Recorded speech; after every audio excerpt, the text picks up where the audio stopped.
Assalamualaikum warahmatullahi wabarakatuh. Pada siang hari ini kita akan melaksanakan safety talk di bulan Mei 2020 dengan judul Operasi Pengangkatan atau Lifting Operation sesuai dengan BISMAT SOP 0755. Oke, kita langsung aja ya.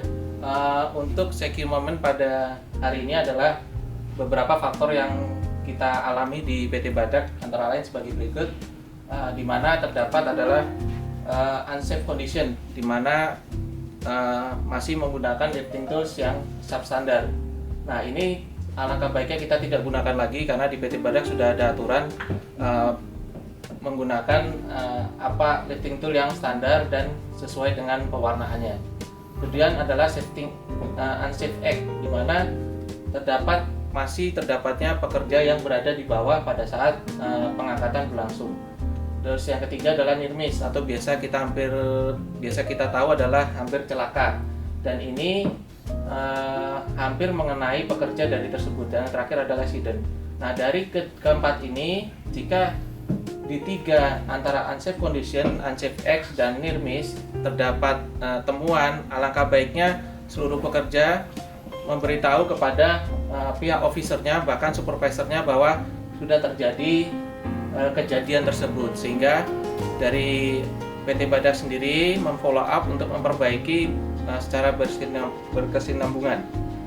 Oke, kita langsung aja ke alat angkat dan alat bantu angkat. Alat angkat adalah peralatan digunakan untuk memindahkan muatan yang berat dari satu tempat ke tempat lain dengan jarak yang tidak terlalu jauh. Kemudian alat bantu angkat adalah suatu alat bantu pada operasi pengangkatan beban yang berupa tali, rantai, sabuk, pengait, dan lain-lain sebagainya. Di sini kita bisa lihat alat angkat sendiri adalah overhead crane yang mungkin ada di shop-shop PT Badak. Kemudian ada forklift, ada crane jembatan, ada mobil crane. Terus yang untuk alat bantu angkatnya adalah di sini ada belt, ada hook, ada e-ball, dan lain sebagainya. Nah, di sini bisa kita lihat adalah tujuan dari SOP BISMAT 0755 adalah untuk melakukan pemenuhan persyaratan perundang-undangan sesuai dengan standar industri kelas dunia dalam masalah pengangkatan. Yang kedua adalah meningkatkan ketersediaan orang yang berpotensi di bidang pengangkatan di PT Badak LNG, dan yang ketiga adalah memfasilitasi pelaksanaan dari praktek terbaik dengan operator yang terlatih di PT Badak. Dan ini sudah dilakukan oleh PT Badak sendiri di bulan ini dalam hal untuk memfasilitasi pelaksanaan praktek.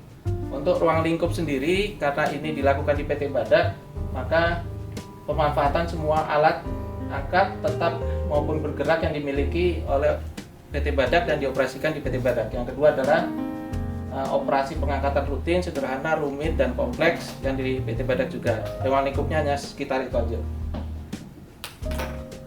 Baik, ini adalah persyaratan pengangkatan di PT Badak. Jadi ada 4 macam tipe. Baik itu yang pertama adalah rutin, sederhana, rumit, dan kompleks. Nanti akan saya jelaskan di berikutnya. Ini adalah tipe untuk rutin lifting, di mana proses pengangkatannya dilakukan secara rutin. Jadi kita tidak perlu menggunakan lifting plan, LCP, sertifikat rigger, dan engineering assist. Dimana misalnya di MPWA sendiri atau misalnya di shop MHE, di valve shop, kita tidak hanya melakukan pengangkatan valve, itu tidak perlu menggunakan permit, jadi hanya rutin lifting aja. Terus di warehouse sendiri adalah pengoperasian untuk penyusunan drum di lokasi ledon, itu tidak perlu menggunakan permit. Terus yang kedua adalah simple lifting. Simple lifting sendiri adalah melakukan operasi pengangkatan untuk pemasangan stop block di cooling water. Terus yang kedua adalah pengoperasian di zona 1. Nah, di sini adalah karena menggunakan di zona 1, otomatis main permit kita wajib membuatnya. Kemudian lifting permitnya juga pastinya, karena lifting permit adalah permit penunjang dari main permitnya. Terus yang ketiga adalah sertifikat sinyalernya sebagai pemberi kode pada saat operator melakukan operasi mobil crane. Oke, untuk complicated lifting ini lebih detail lagi. Jadi pada contohnya adalah pengangkatan pengangkatan untuk cooling water pump atau tube bundle di 1E5 proses train. Nah, itu perlu adanya lifting plan, LCP, sertifikat rigor dan lain sebagainya. Dan ini perlu lifting plan ini perlu kita rencanakan terlebih dahulu sebelum melakukan pekerjaan tersebut. Terus yang terakhir adalah kompleks. Nah, karena dia kompleks, jadi dia perlu engineering assist untuk modifikasi alat atau modifikasi toolsnya untuk proses pengangkatan. Dan ini 10 langkah lifting safe work practice, ada 10. Yang pertama ada lifting plan, jika dia menggunakan proses pengangkatan secara kompleks maupun complicated. Terus yang kedua adalah work permit. Work permit sendiri nanti ada penunjangnya pastinya, karena ada permit dingin dan penunjangnya adalah lifting permit. Terus yang ketiga adalah color coding. Color coding itu yang biasa kalau kita mau masuk jalan ke arah receiving, kita akan melihat color coding ini. Jadi ada yang untuk peralatan itu selama 1 tahun dan untuk alat bantunya selama 6 bulan sekali untuk pengecekannya. Terus yang keempat adalah reject lifting tools. Jadi biasanya dicat warna merah untuk tools yang sudah tidak layak pakai, dan sebaiknya tools tersebut jika ditemukan sebaiknya dijang atau dibuang, karena itu akan membahayakan pada saat melakukan proses pengangkatan. Terus yang kelima adalah safe working load. Jadi seorang operator harus tahu nih lifting toolsnya itu SWL-nya berapa, sehingga pada saat melakukan pengangkatan bisa lebih yakin bahwa yang diangkat itu atau alat tools yang digunakan itu aman bagi proses pengangkatan. Yang ketiga adalah tagline. Tagline ini sesuai gambar bahwa tagline yang difungsikan adalah pada waktu proses pengangkatan, barang yang diangkat itu ditahan oleh seorang pekerja supaya pada saat pengangkatan barang tersebut tidak bergerak sendiri, dalam artian tidak swing atau berputar sehingga membahayakan orang-orang sekitar. Makanya dipasang tagline. Yang ketujuh adalah qualified and certificate personnel. Nah, sebagai contoh, karena di kita ada forklift dan ada knuckle boom, jadi teman-teman semua yang menggunakan alat bantu angkat tersebut wajib mempunyai SIO, surat izin operasi. Terus yang ke-8 adalah signalman instruction.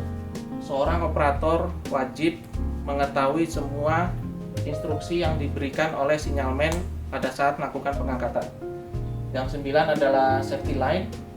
Safety line ini berfungsi adalah mengamankan area dalam proses pengangkatan, sehingga tidak ada pekerja yang lalu lalang melewati daerah area yang sedang melakukan pengangkatan. Yang ketiga adalah awareness at lifting area. Jadi semua pekerja wajib peduli, atau pada saat semua pekerja pada saat melihat ada proses pengangkatan di suatu tempat, sebaiknya tidak melewati daerah tersebut. Oke, ini merupakan lifting plan. Jadi data-data yang perlu disiapkan adalah mungkin data beban, kemudian metode pengangkatannya seperti apa, metode pengangkatannya seperti apa, terus pemilihan pesawat angkatnya apa, mobil crane model apa, terus kemudian sketsa pengangkatannya. Jadi harus dibuat terlebih dahulu, kita rencanakan dulu, dan terakhir adalah persetujuan dari pihak-pihak terkait.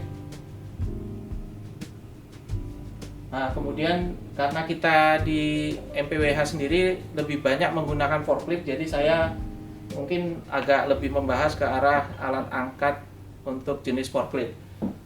Berikut adalah kesalahan dalam pengoperasian forklift. Yang pertama adalah kebanyakan tidak memahami kapasitas beban forklift. Terus yang kedua adalah kehabisan baterai atau cairan hidrolik pada saat akan dioperasikan. Yang ketiga adalah tidak melakukan atau lupa melakukan pre-use inspection. Yang keempat adalah mengoperasikan di atas kecepatan yang dianjurkan. Yang kelima adalah memarkirkan forklift secara sembarangan. Yang keenam adalah penyalahgunaan forklift. Yang ketujuh adalah operator terpleset saat akan turun dan naik dari forklift. Berikut adalah tips aman mengoperasikan forklift. Yang pertama adalah dioperasikan oleh pekerja yang memenuhi syarat yang tadi sudah dijelaskan, bahwa seorang pekerja, seorang operator forklift wajib mempunyai SIO, surat izin operasi, kemudian yang masih berlaku. Terus yang kedua adalah melakukan inspeksi sebelum peralatan digunakan. Jadi lakukan tiap hari sebelum peralatan digunakan.